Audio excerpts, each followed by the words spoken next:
What's up, everybody? Tony Baker here from Six String Country, back for another quick one. I've gotten a lot of questions over the years about how to take melodies from other instruments, especially important ones that are kind of the musical hook of a song, and to turn them into a guitar part, which is very useful, especially when you're playing like a acoustic duo or something and you don't have a violin or a fiddle, or you don't have a mandolin or a banjo or whatever instrument you're trying to mimic.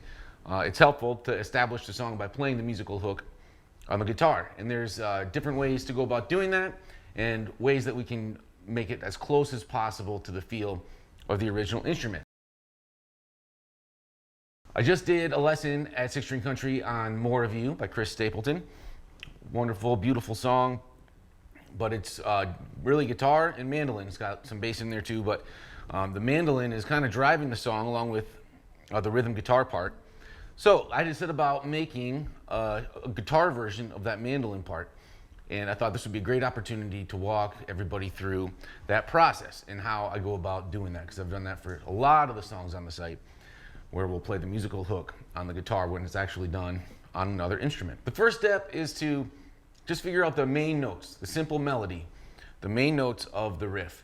And there's a lot of different ways to go about doing this, including just listening to your ear and identifying the first note, da, and then just playing all the different notes, and okay, that's the first note. There is an easier way, if you know, especially if you know your scales. Let's go to position 3. We can identify the key. It's in the key of E, right? The song's in the key of E, and so position 3 of the major diatonic scale in the key of E is this.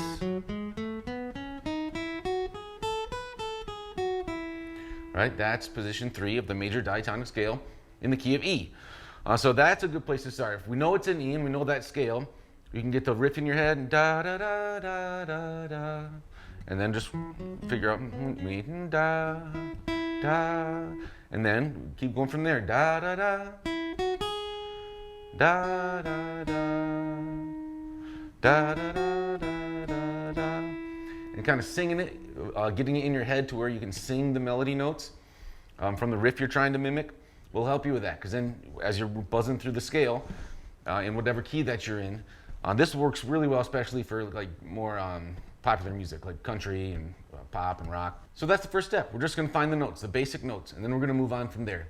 The next thing I do is I try to think about what instrument it is. It's on a mandolin, which is related to the guitar, but there's, you know, it sounds different. They've got 8 strings, it's a shorter neck.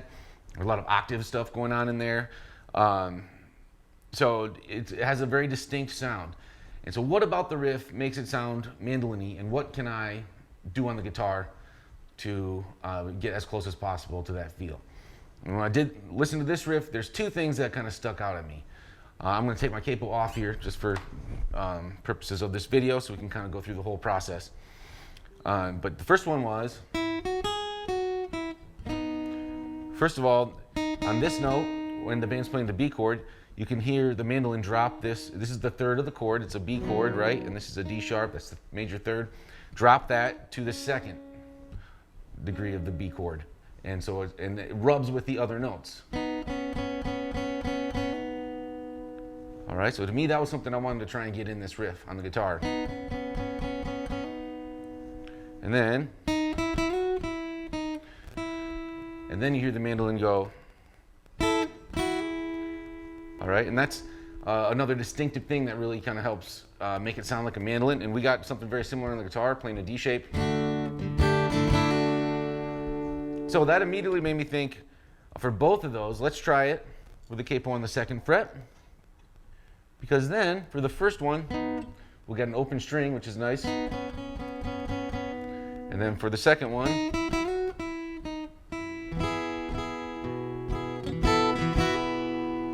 and also for the rest of the rhythm part, having a capo on the 2nd fret, playing key of D shapes, and then having the other guitar do no capo, playing key of E shapes, sounds really nice together. And that also kind of helps to get that mandolin-y vibe a little bit.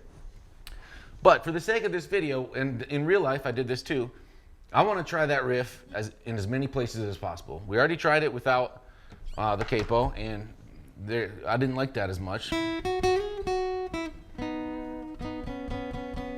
Mostly because of Then you could just switch to playing the exact same part as the other rhythm guitar. So there's a lot of things that make that not the best choice. We went over 2nd fret, key of D shapes, which I liked. And now, I mean, we can also play this song in the key of E using capo 4 with C shapes. And that's really nice for the chords. But how does the riff sound there? So let's try it.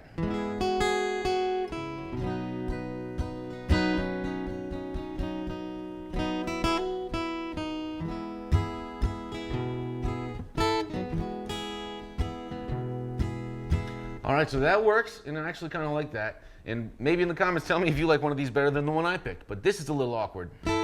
And I really want to get that in there. It's just going to the sus, then the add 9, and back to the regular chord. So that's a possibility. Still like the 2nd fret the best. If you really want to get crazy, we can play key of G shapes by going up to fret 9. Oh, sorry.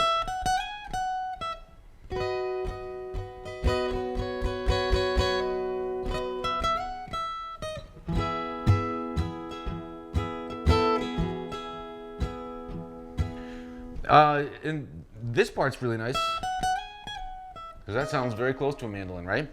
But I don't like the rest of it. That's not really the movement I'm looking for. I like that kind of feel better. And also, when you get up to the 9th fret, depending on what kind of guitar you're playing, you're probably going to be bending stuff out of tune a lot. And so I'm just going to stay away from that. So all that to say, after exploring all the options, learning the notes, figuring out a couple of the subtleties that we like to make it sound more like a mandolin, and trying all of the options out up and down the fretboard, or as many of them that make sense, this to me was the clear winner.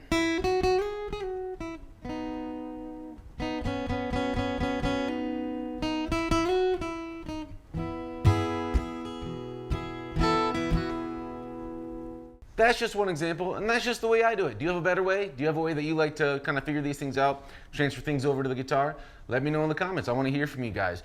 Did you find this interesting? I try to do stuff on here that people have asked me a lot about over the years, but if not, tell me what you want to learn. We listen to the comments, we listen to the emails, the messages on the forum. Let us know what you want, and we'll try to provide you with things that you're interested in. So thanks for watching, happy playing, and we'll see you next time.